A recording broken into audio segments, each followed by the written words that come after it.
hematocrit tubes are almost ready.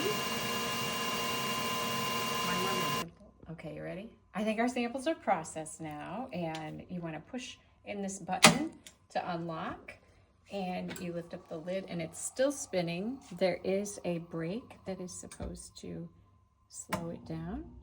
See, it went and it increased the speed. Isn't that weird? There we go. So you undo the lid.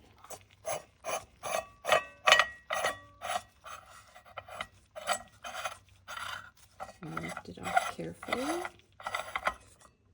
And then notice how our 3 samples here, like this one in particular, you can see that there is a clear upper level of liquid. That's the plasma. It's very pale, should be pale yellow. And then the dark red, that's where all of the formed elements are.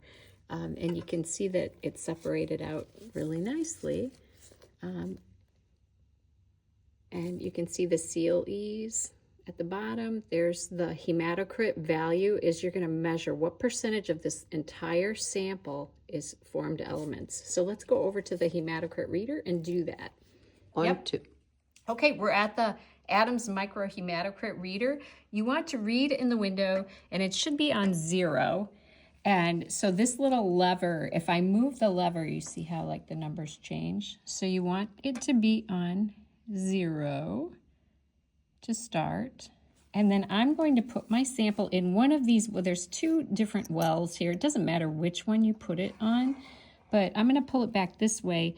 I'm going to line up the CLEs. The top of the CLEs should be lined up with that red line, and then the top of the plasma should be lined up with this 100%. So you're looking at your whole sample. Just put the top corner even with that, and then all you do is make sure it's on 0. You're going to pull this lever up to the top of the red cells.